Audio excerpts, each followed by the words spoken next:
Olá, meu nome é Matias, eu sou diretor de editais e projetos Patronos. Sejam bem-vindos ao vídeo de apresentação dos projetos selecionados no edital Cientistas para o Futuro do Fundo Patronos. Se você ainda não nos conhece, o Patronos é um fundo patronal independente, sem fins lucrativos, que é fundado e operado por alunos e ex-alunos da Unicamp, dedicado a apoiar e acelerar projetos, pessoas e pesquisas da comunidade da Unicamp. Isso é possível a partir do uso dos rendimentos dos recursos financeiros vindos dos nossos doadores, que são aplicados em iniciativas dos pilares de inovação, pessoas, comunidade e ciência, do qual esse edital faz parte, criando dessa forma um ciclo virtuoso e perpétuo para a comunidade da Unicamp. Se você também acredita no potencial da pesquisa científica na Unicamp, que é apoiar o desenvolvimento de recursos humanos nessa área, não deixe de hoje mesmo acessar o nosso site patronos.org, se inscrever em nossas redes sociais e, é claro, fazer uma doação. Todo valor gera impacto. Agora a Gabriela, coordenadora desse edital, vai brevemente contar um pouco mais dessa iniciativa.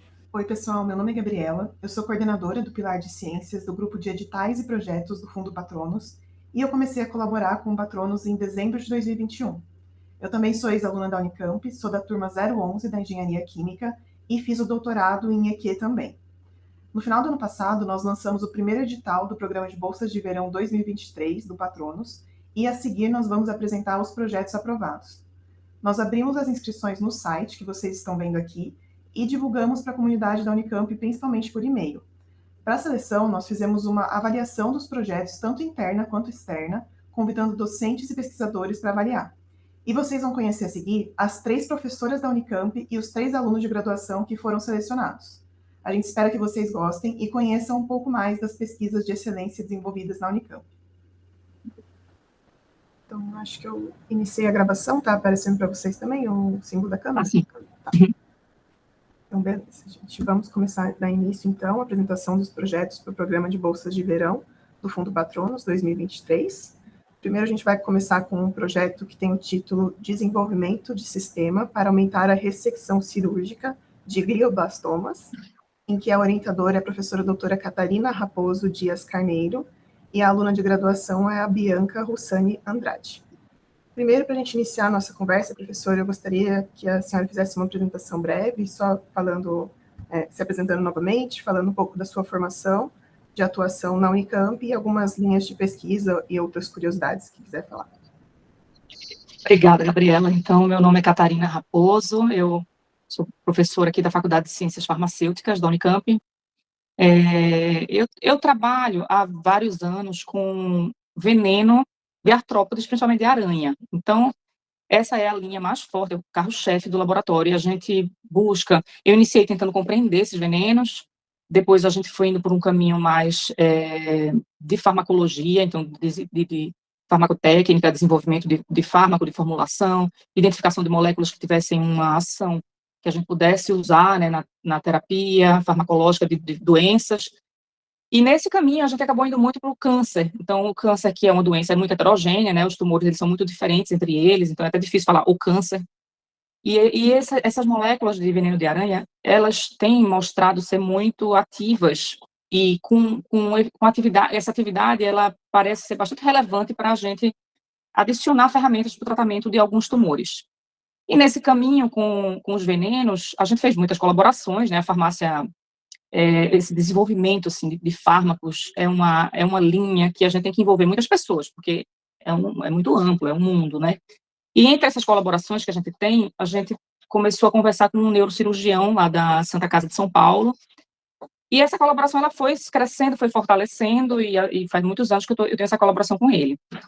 E esse neurocirurgião, que é o doutor João Vitorino, ele trouxe para a gente a demanda do 5-ALA, que é a molécula que é desse projeto da Bianca. Então, aí já não tem mais nada a ver com veneno, mas é muito importante essa troca, né, com os outros profissionais de várias áreas e com a comunidade como um todo. Então, na verdade, a gente está aqui, a gente não pode se isolar, né, a gente tem que estar sempre em contato com a comunidade, tanto com outros profissionais como com a população, para que a gente entenda as demandas. Então, tem demanda que a gente não compreende se a gente não trocar informações. E aí, então, esse médico, ele trouxe para a gente essa questão, que aí eu entro mais no projeto da Bianca, né?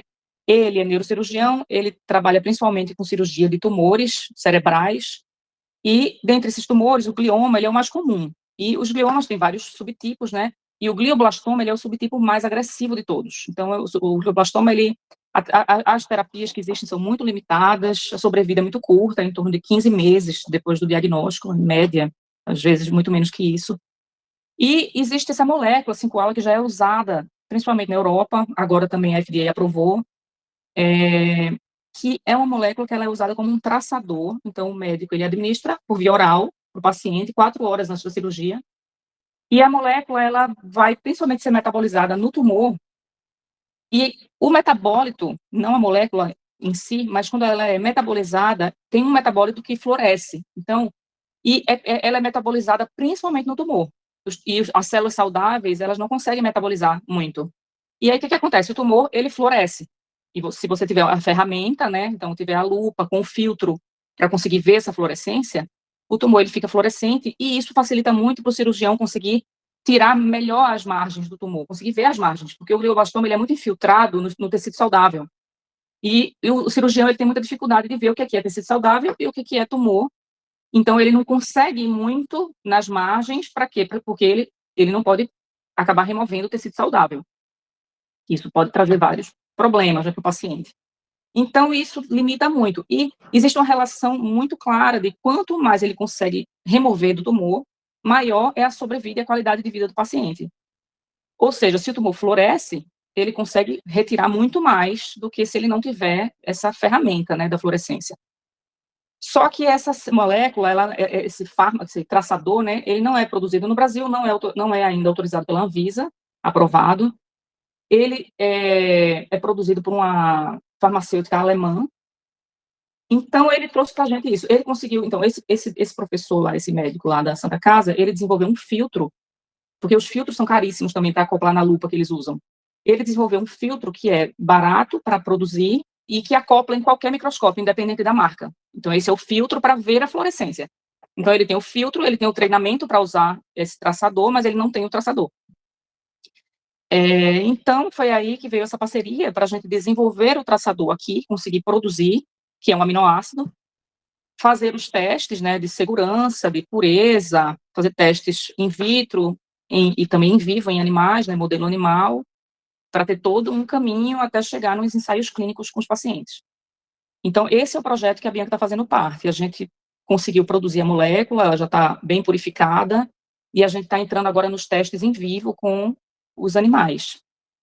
Então, a Bianca já participou de experimentos que ela vai poder contar, né?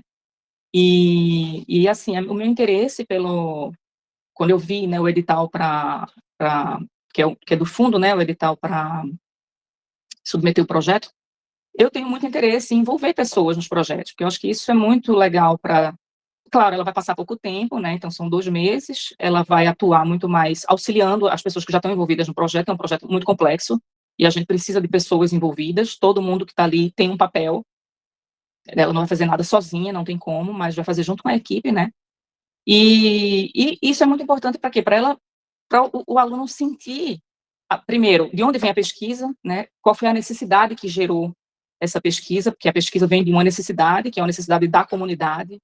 Então, a gente conseguindo produzir essa molécula e fazer ela de fato funcionar, ela vai para o SUS, ela vai como uma ferramenta barata, porque mesmo que a Anvisa aprove, o 5-ala produzido pela farmacêutica alemã, ele é caríssimo, não tem como a gente usar no SUS.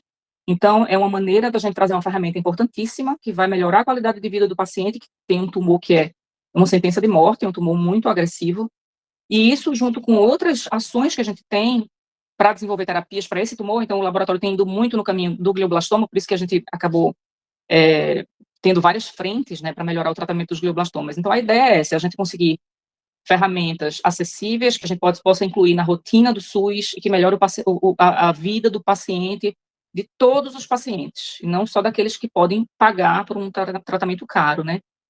Então é isso, eu faço muita questão de trazer pessoas para que essas pessoas se inspirem, vejam a necessidade da comunidade.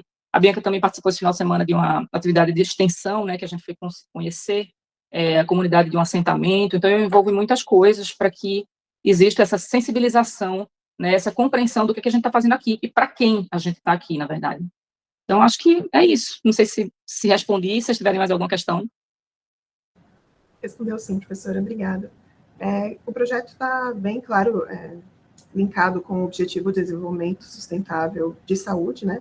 queria que a senhora comentasse também um pouquinho, porque um dos pré-requisitos para submissão do projeto aqui no Fundo Patronos era fazer um link com algum dos objetivos da ONU. E também me falasse, você disse que a Bianca, como é um projeto bem complexo e extenso, né, a Bianca está atuando mais auxiliando alunos que já estavam trabalhando com esse assunto, mas o que são resultados esperados que a Bianca vai poder apresentar ali no final desses 2 meses de projeto? Bom, então, em relação ao desenvolvimento sustentável, né, o desenvolvimento sustentável, ele envolve é muito complexo, né, então a gente pensa logo na questão ambiental, o que é sustentável, a gente pensa no ambiental, mas a saúde também faz parte de um desenvolvimento sustentável, então, população saudável, né, e que essa saúde seja proporcionada para todos e não só para alguns, isso também é ser sustentável, né. Então, primeiro a gente está produzindo o 5-ALA para uma rota que é ambientalmente favorável. Então, a produção do 5-ALA, que é um aminoácido, ela é uma rota de síntese que ela pode ser muito poluente, então a gente optou por uma rota que não é poluente, então ela produz compostos secundários, né, naquela síntese, que não são poluentes, então eles são degradáveis, então é uma rota, em primeiro lugar, que é ambientalmente favorável.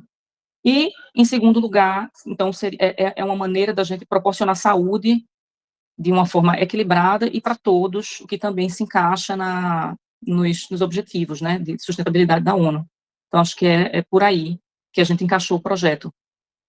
Sim, então, e a segunda pergunta, né, a Bianca, ela está participando junto com outros alunos, então, é uma equipe, ela participou agora de um treinamento, né, para fazer um procedimento bem específico, assim, complexo nos animais.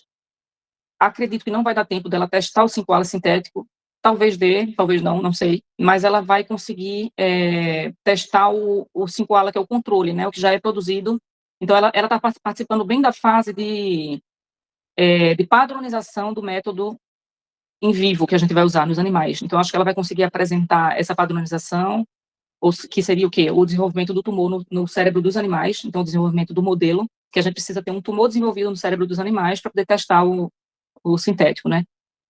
E acho que ela vai conseguir testar, pelo menos, o controle, então vai mostrar se a gente conseguiu ter um tumor no animal e se esse tumor floresceu, de fato, com a molécula controle. Acho que até aí ela consegue chegar nesse período. Perfeito, muito obrigada, professora. Agora, Bianca, eu vou passar a palavra para você. Eu queria primeiro que você apresentasse um pouco sobre você, qual o seu nome, né? Já estou falando aqui, Bianca. Qual o curso, o ano na Unicamp e alguma curiosidade que você queira falar. Tá bom. Meu nome é Bianca Rossane Andrade, eu tenho 23 anos e eu estou cursando o 2º ano de Medicina na FCM. Eu me envolvo muito com a universidade e aproveito cada oportunidade que ela me oferece. Então, eu participo da gestão da atlética, participo do diretório científico Adolfo Lutz, participo do grupo de apoio do centro acadêmico, porque eu gosto muito de me envolver e retribuir de alguma forma para a sociedade, para a comunidade da Unicamp, a minha formação. Eu me inscrevi para os Cientistas para o Futuro porque eu vi nisso uma oportunidade única de agregar conhecimento durante a minha passagem aqui pela Unicamp, não somente para... Desculpa. Além da minha estrutura curricular, sabe? É uma coisa que agrega muito valor. Geralmente, a medicina ela não aborda tanto o ambiente do laboratório. E participar dessa pesquisa está sendo muito importante para isso. Eu estou tendo muita oportunidade de conhecimento de coisas que eu não veria dentro da estrutura curricular da medicina. Legal, muito bom, Bianca. Então, conta para a gente um pouco qual que é, né, a professora já falou que você começou a trabalhar no laboratório, como tem sido essa experiência e qual a sua expectativa em relação ao projeto? Está sendo muito legal. Eu estou tendo uma vivência multidisciplinar. Na equipe da Catarina tem veterinários, tem farmacêuticos, então é uma equipe toda e essa vivência está sendo muito rica para mim. Além disso, estou tendo conhecimento de laboratório, de cultura celular, de descongelamento de linhagens, que está sendo muito rico. Quanto ao que eu espero do projeto, imagina. Quanto eu espero do projeto, além de observar a ação do 5-ALA, pelo menos o sintético, o que a gente produziu, eu espero também agregar valor à minha formação para que futuramente possa retribuir de alguma forma isso, não somente para a comunidade científica, mas também para a sociedade, que eu acho que é o principal foco da universidade, é você conversar com a sociedade, saber as demandas dela e poder retribuir isso de alguma forma através do desenvolvimento científico. Com certeza. Muito obrigada, Bianca. Acho que foi. Tá aparecendo uma bolinha vermelha para vocês também? Tá. Então tá bom, gente. Então vamos começar com a apresentação de mais um projeto do Programa de Bolsas de Verão do Fundo Patronos 2023. O título desse projeto é Aproveitamento de Resíduos Agroindustriais para a Produção de Insumo de Interesse para Carne Cultivada. A orientadora é a professora doutora Rosana Goldbeck e a aluna de graduação é a Priscila Cristina Dourado Salvadeu. Então, muito obrigada pela presença de todo mundo. Temos a aluna de mestrado também, Bárbara, que vai se apresentar. Então, primeiro eu queria pedir para vocês se apresentarem um pouquinho, falarem da formação, qual que é a atuação na Unicamp, as linhas de pesquisa, e depois podem falar sobre o projeto que a Priscila está inserida. Tá, João. Muito obrigada, Gabriela. É um prazer estar participando desse projeto Patrono. É sempre muito interessante ter esses fundos para apoiar esses projetos, né, principalmente para os alunos aí que estão fazendo graduação, né, que são nossos futuros cientistas. Então, eu sou formada em engenharia de alimentos, tá? Tenho mestrado e doutorado na área de engenharia de alimentos, e fazem 8 anos que eu sou docente aqui na Faculdade de Engenharia de Alimentos. Então, a minha área, especificamente, é bioprocessos, biotecnologia, bioengenharia, tudo que eu trabalho com bio. Então, a gente usa enzimas, micro-organismos, para converter resíduos agroindustriais em biomoléculas, em bioprodutos de interesse aí para a indústria. Então, a gente tem diferentes linhas de pesquisa, tá? A gente trabalha desde com biocombustíveis, com enzimas, com açúcares, oligosacarídeos, diferentes áreas, e como a tendência atual, né, da biotecnologia está muito em alta para a carne cultivada, a gente começou a desenvolver esse projeto. Então, nosso objetivo nem é desenvolver a carne cultivada, porque a gente nem tem estrutura aqui específica, porque a gente trabalha com muitos micro-organismos, leveduras, então a gente não tem um laboratório específico para carne cultivada. Mas a gente viu gargalos nessa temática em produzir insumos para a carne cultivada, porque a gente sabe que o grande gargalo aí é a produção do meio de cultivo para cultivar essas células. Então, isso é um custo muito caro. Então, a gente construiu esse projeto, que é o projeto de mestrado da Bárbara, que trabalha especificamente para aproveitar resíduos, a gente hidrolisar a partir de enzimas, né, de forma biotecnológica, para produzir aí albuminas, proteínas, peptídeos, vitaminas que vão ser utilizadas para a carne cultivada. Tá? E nesse contexto, depois eu passo para a Bárbara se apresentar. A Bárbara é engenheira química, tá? E já vai no 2º ano de mestrado, então o projeto dela é essa temática, e a gente achou uma brecha aí de como contextualizar a Priscila nesse projeto. Então, ela vai trabalhar, a gente tem grandes objetivos nesse projeto, aí são 2 anos, mas como a Priscila vai ficar apenas 2 meses, a gente pegou uma parte do projeto que a Priscila vai nos acompanhar ao longo desses 2 meses. Tá? Então, posso passar a palavra para a Bárbara? Bárbara, se você quiser falar. Por favor, bem-vinda, professora. Bom, então eu vou me apresentar, né? Eu sou aluna de mestrado da professora Rosana, então, como a professora já disse, eu estou no 2º ano de mestrado. Eu sou formada em engenharia química pela Unicamp mesmo, eu me formei em 2009, passei 13 anos na indústria de alimentos, né? Também já atuei como professora em instituição de ensino superior privada, né, por 5 anos. E aí eu decidi seguir carreira acadêmica depois desses 13 anos na indústria, que eu percebi que era a área que eu gostava, que eu tinha uma vocação, que eu acho que é uma área que me atrai, assim, para esse estágio que eu estou da minha vida. Então, daí eu me inscrevi no mestrado e estou aí seguindo a carreira acadêmica nesse projeto com a professora Rosana aí, para achar insumos para carne cultivada. Cris, quer se apresentar também? Oi, eu sou Priscila, né? Sou estudante de graduação. Eu faço o curso de licenciatura integrada em Química e Física. É um curso de 5 anos e eu estou no 5º ano do curso. E, bom, quando eu tive a oportunidade, né, de estar participando, eu vi pelo e-mail, né, a chamada para participar do Cientistas para o Futuro, eu logo me inscrevi, porque tinha lá falando teria uma série de palestras com diversos profissionais de diversas áreas, cientistas, professores. Então, me interessou muito também, porque é relacionado aos Objetivos de Desenvolvimento Sustentável da ONU. Então, eu me interessei muito em me inscrever. Muito bacana. Legal. E é legal, a Priscila é de outra área, né? A área então, ela é da química aí, e aqui é engenharia de alimentos, então eu acho que ela vai conseguir ver que você pode permear por diferentes áreas, né? Então, você pode se formar em química e pode trabalhar numa indústria de alimentos, num laboratório, num laboratório de pesquisa, ou dentro da própria indústria também, né? Então, é legal que a nossa área é muito multi-interdisciplinar, né? Então, a gente trabalha com biólogo, com bioquímico, com microbiologista, com químico, com engenheiro, né? Diferentes formações.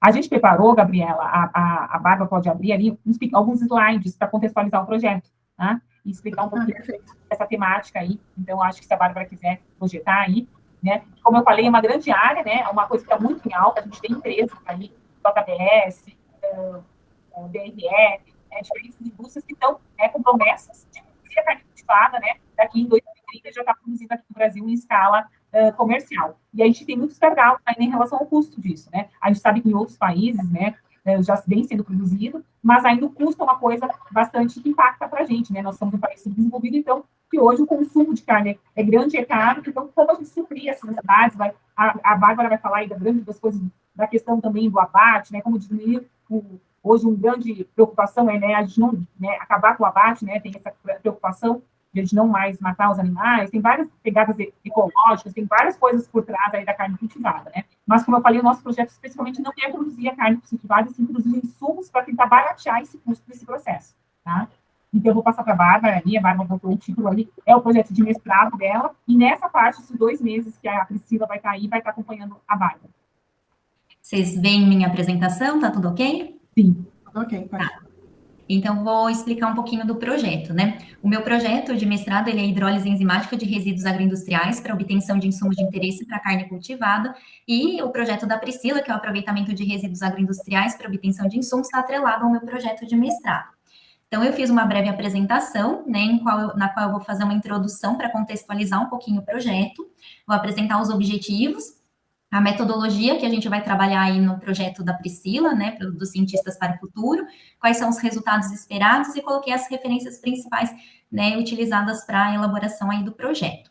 Bom, em 2050, estima-se que a população mundial ela atinja cerca de 10 bilhões de habitantes, e com isso haja um crescimento, né, um aumento na demanda de carnes e derivados em torno de 73%.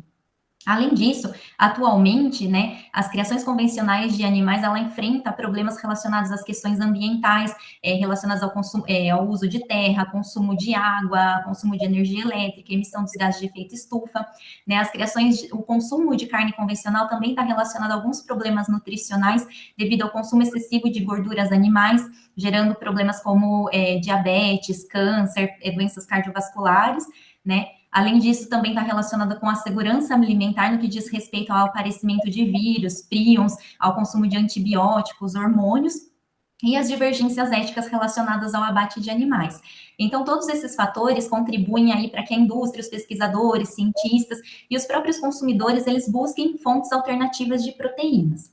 Dentre as fontes alternativas de proteína, dentre as vertentes exploradas, a carne cultivada, ela surge como uma oportunidade, né, que é capaz de mimetizar a carne convencional, ela pode reduzir a pegada ambiental, ela vem com essa vertente de reduzir o consumo o uso de terra, o uso de recursos naturais, né? Ela é uma produção sem abate animal, então não envolve o abate de animais, e ela pode apresentar resultados positivos para a saúde, porque haverá um maior controle do processo, haverá uma diminuição aí do consumo de gorduras animais, uma vez que há uma possibilidade de aí controlar a composição do produto final, né?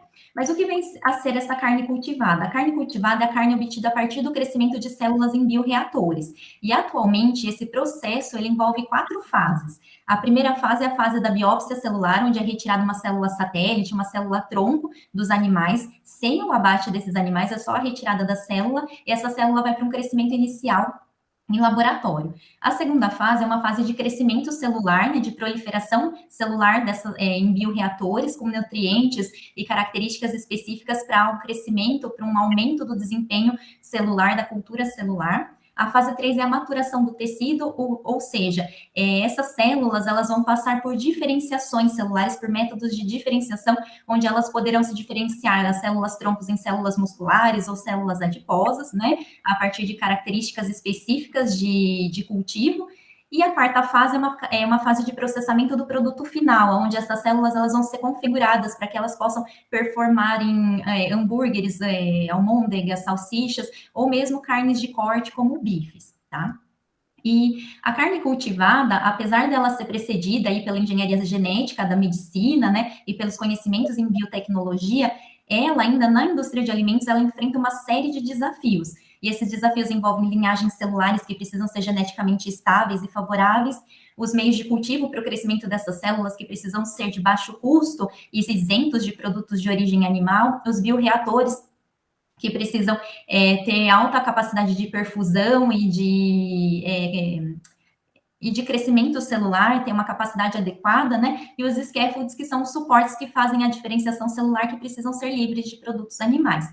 Dentre esses desafios, os meios de cultivo, eles são os desafios preponderantes, porque eles representam o maior custo do processo, eles envolvem o maior custo do processo de produção da carne cultivada.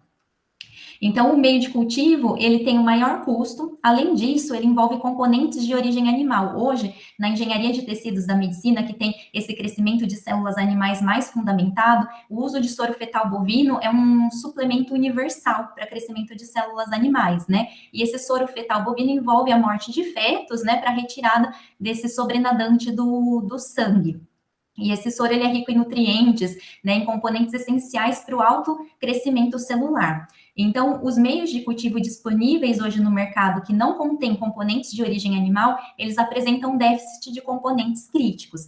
Que componentes são esses? São proteínas, como no caso a albumina, peptídeos bioativos, aminoácidos livres e vitaminas. Então, dentre os mecanismos para a gente obter, as técnicas para a gente obter esses insumos, né, a hidrólise enzimática, ela se mostra como um caminho, hidrólise enzimática de matrizes não animais, ela se mostra um caminho para obter esses insumos, né, uma forma de reação aí para obter os insumos com condições mais amenas, sustentáveis e com menor degradação de compostos bioativos. Dentre as matrizes não animais que a gente pode usar na hidrólise enzimática, os resíduos agroindustriais, eles se apresentam de forma muito favorável, devido ao baixo custo, alta disponibilidade, excelente valor nutricional e composição adequada, além de efeitos positivos para o meio ambiente por causa do reaproveitamento desse recurso, né? Ele ainda apresenta ainda um maior valor agregado, a gente consegue agregar valor a um resíduo que seria descartado. Dentre os resíduos, né, presentes aí agroindustriais, o farelo de amendoim, o farelo de soja, eles apresentam uma composição de proteína bruta bastante alta, né? Uma composição alta, então a gente consegue aí, a partir desses dois resíduos, fazer um estudo de hidrólise enzimática para obtenção de insumos de interesse.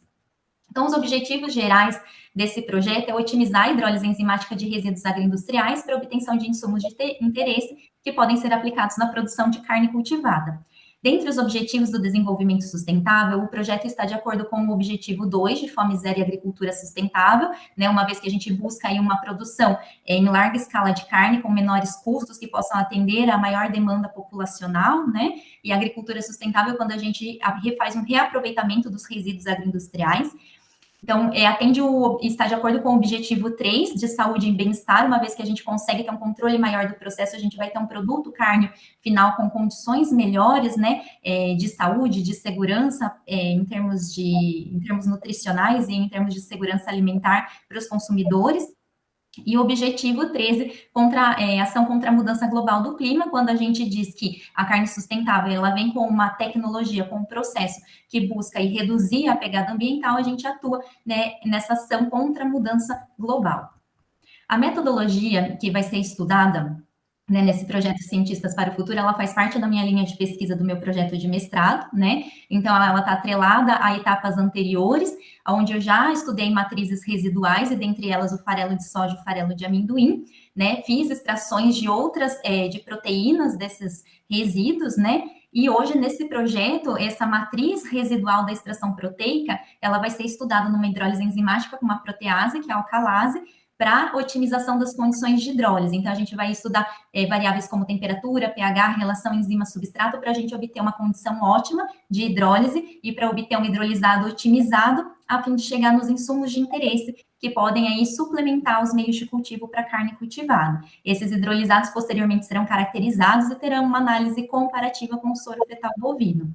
Mas, precisamente, a etapa em que o projeto Cientistas para o Futuro vai participar, vai ser essa etapa de otimização. Então, a Priscila, né, em conjunto comigo, fará aí essas análises, esse estudo, né, da otimização das condições de hidrólise a partir de um planejamento experimental, onde a gente está estudando essas 3 variáveis em relação às condições de hidrólise.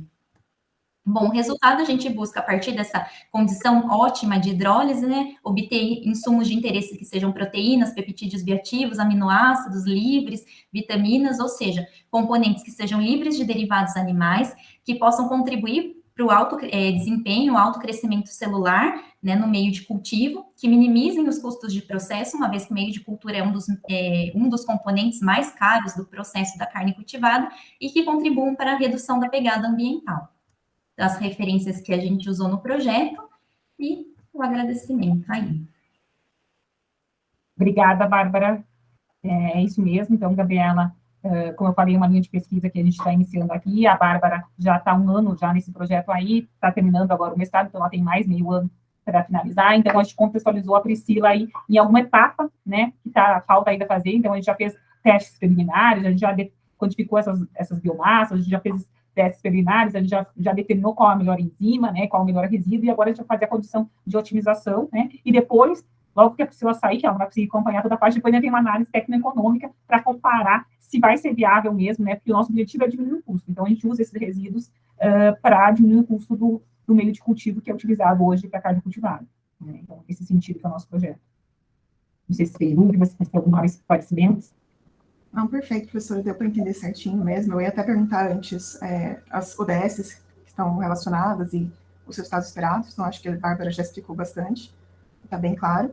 Para a gente finalizar, só queria perguntar também para a Priscila, o que te motivou a entrar nesse programa de Bolsa de Verão, por que você se inscreveu no Cientistas para o Futuro, e também quais são suas expectativas com o projeto, assim, não só relacionado a resultados esperados no laboratório, mas de feedback para o seu crescimento profissional e pessoal. Assim. Eu decidi me inscrever para ter mais contato, né, com a ciência, com a pesquisa, e de fato eu tive, né, nas diversas palestras. Foi muito interessante que a gente pôde fazer perguntas, então foi uma coisa bem próxima, fazer perguntas para professores, pesquisadores, divulgador científico, isso motiva muito. E também, assim, coisas que eu aprendi em relação à divulgação científica, que é o pesquisador, o cientista, né, falar sobre a sua pesquisa para as pessoas, tentar fazer isso de forma didática, tirar um pouco, né, desmistificar um pouco essa questão do cientista para a sociedade é só a pessoa que fica no laboratório e ninguém de fora entende a pesquisa. Então, trazer isso mais próximo da sociedade vai, inclusive, contribuir para diminuir toda essa chuva de fake news, todas essas questões, né, trazer o cientista para perto. E eu fiquei muito feliz de poder participar de um projeto que estimula isso. Eu aprendi muito. E sobre a pesquisa que eu estou participando da Bárbara, bom, eu tenho ótimas expectativas, eu amei o tema, maravilhoso, o impacto social da pesquisa dela, assim, eu estou muito feliz de fato, muito feliz de estar participando, e ela é uma pessoa incrível, a pesquisa é incrível, então, assim, eu estou aprendendo já muito, e eu vou aprender muito mais até o final. Eu gostei muito dessa linha, quem sabe eu, né, faço alguma pesquisa nessa área também. Sério, muito obrigada pela oportunidade. Eu acho que tomara que abra as portas, né? Sabe que o laboratório vai estar de portas abertas, se quiser fazer um mestrado, um doutorado, né? Essa linha mania que está começando, a carne cultivada é um tema bem novo ainda, então nós estamos começando essa linha, queremos desenvolver muitas coisas, muitos artigos, publicar, né? Entender melhor e contribuir aí para a indústria, né? E eu acho que o principal dos projetos, né? É essa questão de trazer a comunidade para entender um pouco da nossa pesquisa, né? Porque, assim, a gente usa muito termos técnicos, muita gente acha muito difícil o que a gente faz, tudo muito complexo, mas a gente consegue transformar isso de uma maneira dialógica que as pessoas, a sociedade entenda o que a gente está fazendo e quão importante é a pesquisa no Brasil, né? Então, eu acho que, assim, eu me motivei muito, né, de trazer os alunos a entenderem a nossa pesquisa para ajudarem a divulgar, né? A Unicamp, o principal, né? Claro, nossa, é uma universidade de ensino, né? A graduação, a pós-graduação é muito presente aqui, mas a pesquisa, né, é muito importante, né, para a Unicamp. Então, muitas vezes, eu me deparo, muitas vezes, me perguntar, mas em janeiro, fevereiro, você está trabalhando, vocês não estão de férias, não tem aula, né? Mas não tem, a Unicamp não é só aula, né? Tem muita pesquisa por trás. Então, é legal as pessoas conhecerem o que a gente desenvolve aqui. Então, estou muito feliz de ter aí a Priscila participando, tomara que goste, sim, né? Eu desenvolvi meu lado acadêmico na minha iniciação científica, eu amei trabalhar, né, no laboratório, e desde lá eu só queria fazer mestrado, doutorado, pós-doc, virar professora, e hoje estou aqui há 8 anos já. Então, é uma coisa que tem gente que gosta e quem não gosta, né? Mas é você abrindo caminhos para os alunos conhecerem, né? A gente, além da Priscila, só para dizer, a gente tem alunos de ensino médio também no laboratório de férias, aqui fazendo férias, pesquisa no nosso laboratório, para conhecer e divulgar a nossa pesquisa também para os alunos de ensino médio, para se motivarem em fazer graduação no campo. Então, é isso, Gabriela. Perfeito, muito obrigada, professora Rosana, Bárbara, Priscila. Eu vou aqui parar a gravação. E a gente vai dar continuidade às apresentações dos projetos do Programa de Bolsas de Verão do Fundo Patronos, de 2023.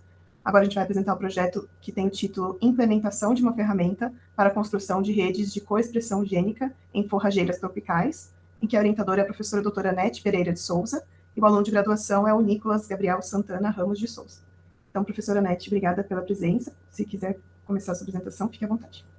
Muito obrigada, Gabriela. Eu agradeço muito a possibilidade de poder estar aqui e ter tido esse projeto aprovado, e também de ter recebido o Nicolas, que até o momento tem sido um aluno excelente, a gente está muito contente com ele. Então, eu vou começar a apresentação. Eu sou professora da Universidade Estadual de Campinas, do Departamento de Biologia Vegetal, Instituto de Biologia, e faço as minhas pesquisas no Centro de Biologia Molecular e Engenharia Genética. O nosso grupo é um grupo de pesquisa interdisciplinar, né, ou multidisciplinar, isso depende. Nós trabalhamos com diferentes áreas, né, que é biologia molecular de plantas, a parte de melhoramento genético, né, melhoramento genético e molecular de plantas, e para isso nós usamos ferramentas da área de computação, bastante estatística, também tem um pouco da área de agricultura, enfim, alunos que trabalham tanto na área de exatas quanto na área de biológicas são super bem-vindos ao nosso grupo, né, que a gente mistura essas duas áreas. Bom, o projeto de pesquisa, justamente, ele partiu do princípio de que nós precisávamos implementar uma ferramenta para a construção de redes de coexpressão gênica em forrageiras tropicais. Redes de coexpressão é um tipo de análise que nós utilizamos na área de biologia molecular.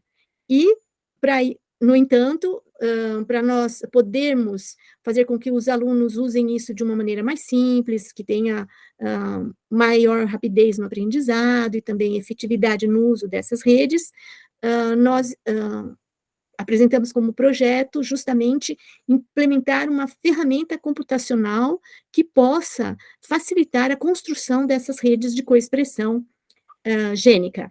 E, como modelo, a gente vai usar, então, forrageiras tropicais. Então, vocês já percebem aí que é um trabalho entre 3 áreas diferentes, né? A agricultura, forrageiras tropicais, a genética molecular, com redes de coexpressão, e a computação.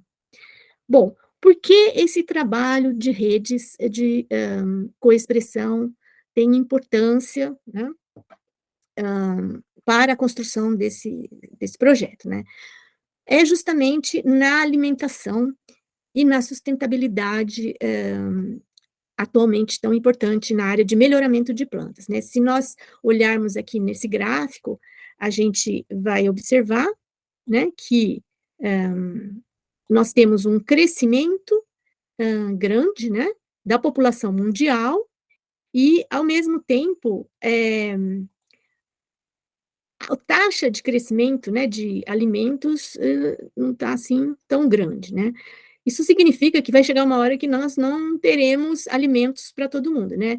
Estima-se que em 30 anos nós teremos um aumento populacional de 25%.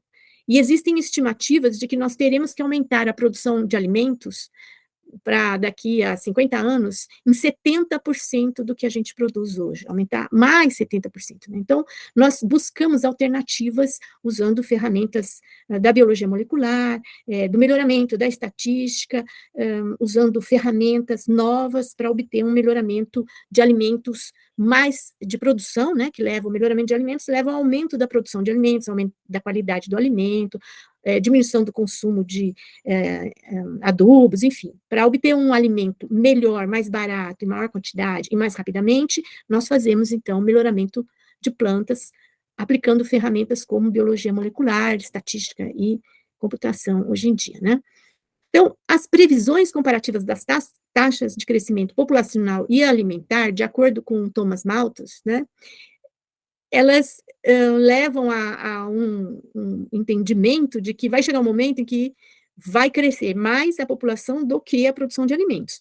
No entanto, isso pode ser interrompido e pode não acontecer se nós utilizarmos uma tecnologia, metodologias sustentáveis e que tiram o máximo do processo de melhoramento de plantas, fazendo com que a gente consiga crescer muito rápido o aumento da produção das plantas, através desse melhoramento genético, para nós utilizarmos o máximo do potencial das plantas, a melhor tecnologia disponível e o melhor rendimento na obtenção, então, do uso do ambiente, do sol, da água e tudo isso. Então, melhoramento de plantas é uma ciência que envolve muitas áreas diferentes e a gente precisa otimizar cada uma delas, né? O controle de insetos, o uso do solo, para a gente obter o máximo rendimento com o mínimo de desperdício, né? Então, surgiu na década já faz um certo tempo, foi no início dos anos 2000, uma nova metodologia que é chamada de seleção genômica, né? Então, aqui tem um histórico do melhoramento de animais e plantas, né? Aqui começa bem lá em 1800, e a gente vê que, ao longo dos anos, muitos estudos foram sendo desenvolvidos para chegar até hoje aqui no CRISPR, né? Que é o suprassumo hoje e a grande esperança para o melhoramento, chegar num nível onde nós conseguimos mudar um nucleotídeo do gene para torná-lo mais eficiente, tornar as plantas talvez mais suscetíveis, mais adaptadas, enfim, isso é o esperado, né? Então, vejam tanto de estudos e quanto isso demorou, né? E para o melhoramento animal, obviamente que não foi muito diferente. Veja que na década de 80, a gente tem o início da biotecnologia, na década de 90, o início do uso de marcadores moleculares, foi nessa década que eu obtive meu doutorado e eu comecei a me formar daqui para frente, tudo com técnicas moleculares, né? Foi uma escolha. E isso aconteceu a mesma coisa em plantas, né? Então, vejam que há uma busca contínua do aumento da eficiência e da sustentabilidade na obtenção de variedades mais produtivas, para a gente não cair naquela predição de Thomas Malthus, né, de que a população vai morrer de fome, né? A gente acredita que, com o avanço na tecnologia, nós vamos conseguir. E, realmente, com essa nova metodologia que surgiu na década quando começou os anos 2000, né, que foi uma proposta de seleção genômica, isso começou a ser aplicado principalmente para gado, começou em primeiro lugar com gado. E vocês podem ver, quando a gente olha esse gráfico aqui, né, com relação ao número de citações do trabalho, né, e ao número, né, ao aumento do melhoramento na produção de leite, né, como é que foi, e aquelas populações que foram aplicadas à seleção genômica, né? Então, o aumento é realmente muito, muito significativo, né? Então, essas novas técnicas acabam trazendo, então, esse aumento na produção. Então, nós, dessa área, temos que estar continuamente nos reinventando, buscando metodologias que possam obter uma produção maior, e isso é possível, sim. Isso aqui tem muita tecnologia, muita biotecnologia, melhoramento genético, estatística e computação envolvida. No Brasil, nós temos um rebanho que tem maior número de cabeças de gado do que de pessoas, né? Veja só. Então, o Brasil é um grande produtor de carne e de leite também, né? Mas tudo isso é dependente de pastagem. Imaginem que nós temos 162 milhões de hectares de pastagens. A área de pastagens no Brasil é 10 vezes maior, praticamente 10 vezes maior, que toda a área agriculturável na Inglaterra. Vejam o tamanho da produção de pastagens que nós temos. E graças a isso, a gente tem, então, uma produção de carne bastante grande, né? Vejam que, como está escrito aqui, né, só a pastagem é maior que a área agriculturável da Europa, né, e corresponde a 18% do território nacional. Embora seja uma área imensa, não é uma área que cobre o Brasil inteiro, é 18% do território, né. Porém, a produtividade, quer dizer, a quantidade de carne que a gente produz por hectare não é muito grande, é 1,34 cabeças por hectare. E para nós aumentarmos isso, a produtividade, não a produção, ou seja, nos tornarmos mais eficientes, nós precisamos de um maior número de cabeças de gado por hectare, e isso significa maior produção das pastagens, né? Eu tenho que conseguir com que, por hectare, eu produza muito mais capim. E isso só é possível através do melhoramento genético de forrageiras. Então, nós precisamos usar metodologias que sejam cada vez mais eficientes. E essas metodologias envolvem o uso de seleção genômica, que é essa nova metodologia, né, que envolve análises genéticas e genômicas, e tecnologias, metodologias que envolvem aprendizado de máquinas, que é justamente esse trabalho que foi recentemente publicado pelo nosso grupo, né, cujo autor principal é o Alexandre Aono, que também está envolvido nesse trabalho e tem ajudado bastante o Nicolas, né. Esse trabalho, como vocês podem ver, não foi uma coisa muito simples, ele envolve pesquisadores da Embrapa, que trabalham com pastagem, melhoramento de pastagens, pesquisadores da Exalc, da Unifesp, da Exalc, que são geneticistas quantitativos, da Unifesp, que são pessoas que trabalham na área de computação especificamente, do ITA, que trabalha na área de inteligência artificial, e também da Escócia, que é um grupo bastante famoso na área de seleção genômica. Foi lá que surgiram grandes feitos para essa área, essa nova área de melhoramento, tanto em animais quanto em plantas. Bom, essa metodologia proposta trouxe, para o caso de gramíneas, né, de cana-de-açúcar e forrageiras, uma predição 50% maior do que era observado com outras melhorias, outras metodologias, né? Então, aumentar 50% do que você consegue predizer como resultado do seu programa de melhoramento é muito bom. Então, é uma metodologia que vai revolucionar, né? Vai trazer aquilo que nós precisamos para produzir maior quantidade de alimento, de forrageira, no caso, ou de cana-de-açúcar, que o método foi desenvolvido para esses dois, num mesmo volume de área, né? E também, se nós utilizarmos essa nova tecnologia, que está sendo bastante, vamos dizer, existe uma expectativa muito grande de que ela traga um aumento grande para a produção, a partir, né, de mutações pontuais em genes, fazendo com que esse gene se torne um alelo do gene, né, que ele se torne altamente mais eficiente, seja porque ele traz uma resistência a insetos, né, ou uma tolerância maior a um clima específico, ou, enfim, adicione um componente no alimento, como, por exemplo, produção de vitamina A em arroz, em maior quantidade, enfim, existem N características das plantas que nós podemos nos utilizar dessa tecnologia que vem da biotecnologia para aumentar a produção também, né? Então, para nós usarmos o CRISPR, que associado à seleção genômica intensifica o aumento na produção, nós precisamos ter alvos de interesse, ou seja, genes que nós tenhamos a certeza de que eles vão efetivamente contribuir para o aumento na produção.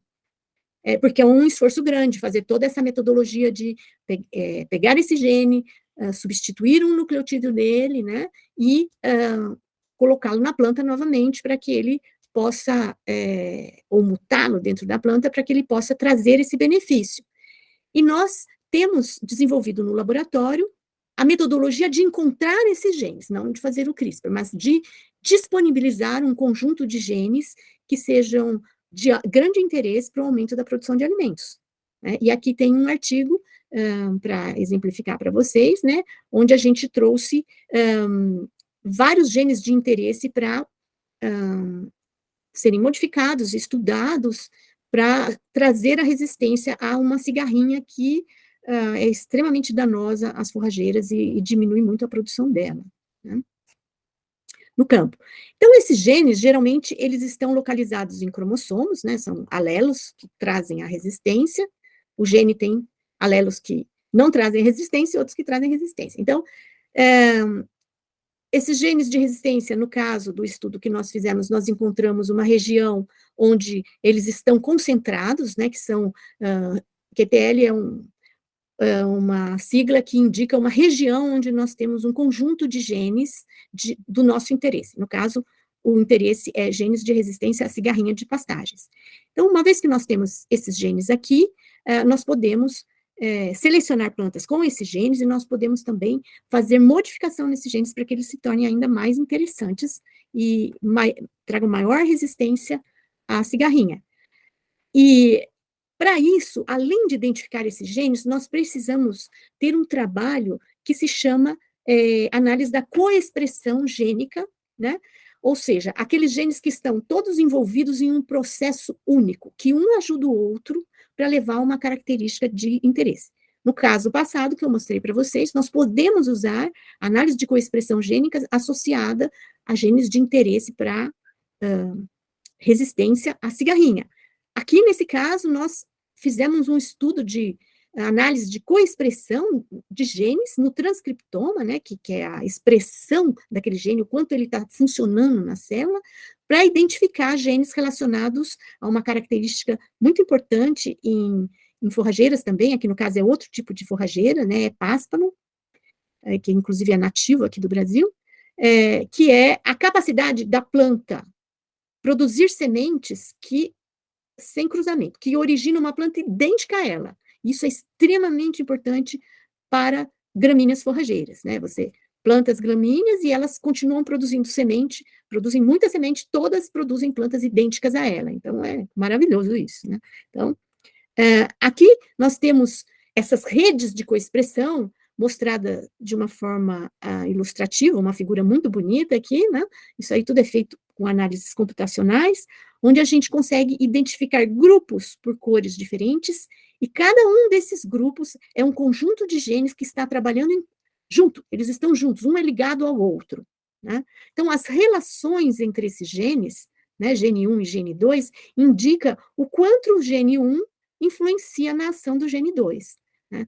E, através de metodologias computacionais, a gente constrói essas redes e identifica todos os genes, a gente sabe o nome deles, porque nós trabalhamos com o produto da expressão gênica, com o sequenciamento desse produto. Então, através da análise das sequências com bancos de dados, a gente identifica exatamente qual é o gene.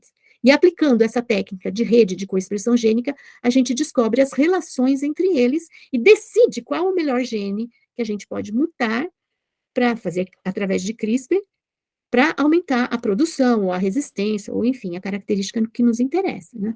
Então, esse projeto que o Nicolas está desenvolvendo, ele pretende implementar uma ferramenta para construção e avaliação de redes de coexpressão direcionada aos interesses do melhoramento de forrageiras, né? E essa ferramenta, ela pretende ser uma ferramenta relativamente simples e muito útil para que diferentes alunos e diferentes programas de melhoramento possam ter acesso a ela e conseguir fazer esse estudo que, sem essa ferramenta, ele pode ser um pouco complicado, um pouco demorado, e pode impedir que esse avanço através de redes de coexpressão para a detecção desses genes seja rápido e não consiga fornecer essas informações que podem trazer um grande aumento na produção final de variedades, né? Então, a inserção de metodologias atuais e robustas nessa ferramenta criada vai fazer com que a gente chegue mais rápido nos nossos objetivos, né? Bem como a disponibilização do arcabouço metodológico criado em uma interface gráfica de fácil utilização. E a validação desse software, né, com um conjunto de sequenciamento do RNA, que na verdade é a sequência do gene expressa, né, de forrageiras tropicais. Porque para um gene se tornar um produto, ele precisa se expressar, e aí ele vira uma proteína que vai agir lá na célula e aumentar a resistência à cigarrinha, ou aumentar a produção de algum composto que tem interesse na alimentação, enfim. O projeto, se nós quisermos resumi-lo, né, nas atividades do bolsista, a primeira coisa é o aprendizado e familiarização com o software estatístico R, né, que é o mês de janeiro, implementação do pipeline para criação e análise das redes de coexpressão gênica, compreensão e entendimento da especificidade do conjunto de dados a ser utilizado e da importância da metodologia em forrageiras, e, na segunda parte, aprendizado e familiarização com a biblioteca Shine do R para a criação das interfaces gráficas, criação do programa proposto com interface de fácil utilização, e a utilização da ferramenta com um conjunto de dados de forrageiras tropicais, porque nós já temos esses dados, e isso aí, então, serve como um modelo para montarmos essa ferramenta proposta aqui no estágio do bolsista, né? Os resultados esperados é fornecer uma metodologia que auxiliará no avanço do conhecimento molecular voltado ao melhoramento de forrageiras tropicais. Basicamente, o que o Nicolas fará no estágio vai ser justamente esta ferramenta que vai envolver, então, dados moleculares, análises computacionais e estatística, para termos, ao final, uma ferramenta de fácil uso para que os programas de melhoramento possam avançar mais rapidamente na seleção de alvos para a CRISPR, porque nós estamos focando em redes de coexpressão gênica. Basicamente é isso. Perfeito, muito obrigada, professora Nete. Acho que deu para entender certinho qual que é a contextualização do projeto, qual que vai ser o papel do Nicolas, auxiliando o outro, não sei se ele é aluno de pós-doutorado ou doutorado. O Alexandre é aluno de doutorado. De doutorado, né?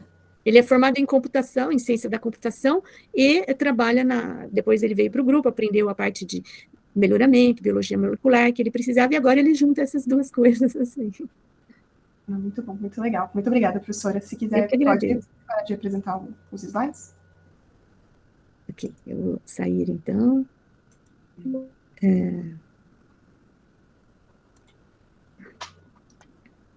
Deixa eu voltar aqui na nossa tela, né?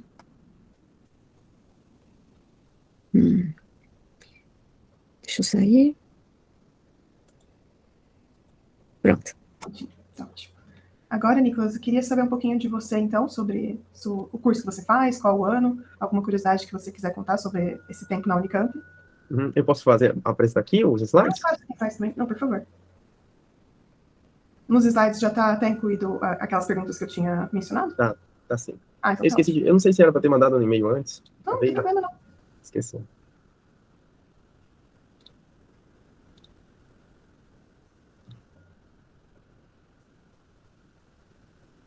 Tá, dá para enxergar aí? Sim. Sim. Pode falar. Bom, de novo, meu nome é Nicolas Gabriel, eu sou aluno da Unicamp, né? Eu entrei em 2016 na Unicamp, no Instituto de Física, Gleb Vatag.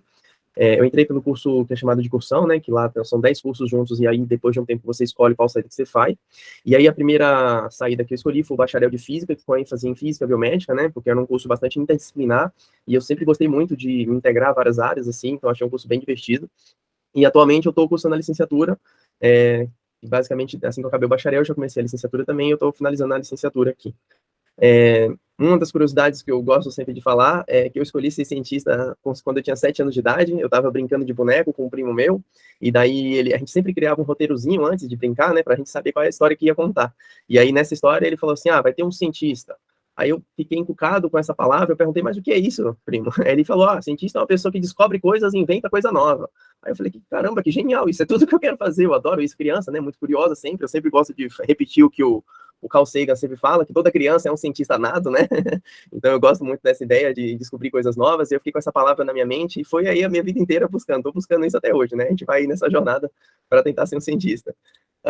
E aí as outras perguntas que ficaram lá, por que eu me inscrevi no projeto Cientistas para o Futuro?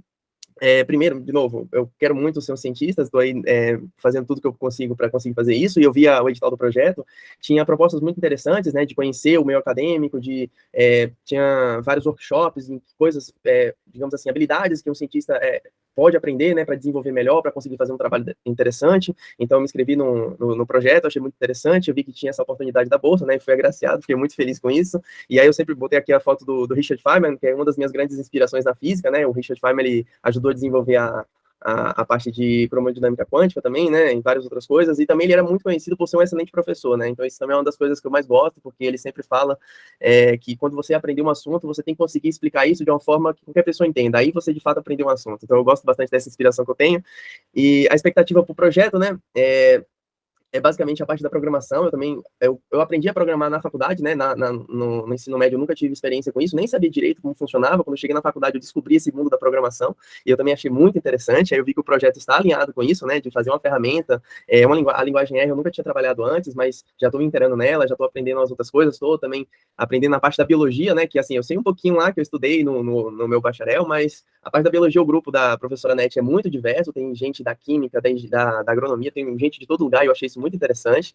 Então, eu acho que está sendo bem divertido, é um ambiente bem interdisciplinar, assim, é tudo que eu gosto, assim, de fazer. Então, eu espero melhorar minhas capacidades de programação, espero conseguir terminar de fazer essa ferramenta aí que a gente está propondo. A gente vai fazer isso com análise, já estou aprendendo essas questões aí da rede de coexpressão gênica, que eu também acho muito... A professora Nete falou para mim que a genética ela é muito bonita, é muito lógica, e eu também estou achando a mesma coisa, eu achei isso muito divertido. A genética, de fato, tem um acerto teológico, assim, isso é mais fácil para mim, né, vindo da física, então eu tô achando muito divertido isso daí.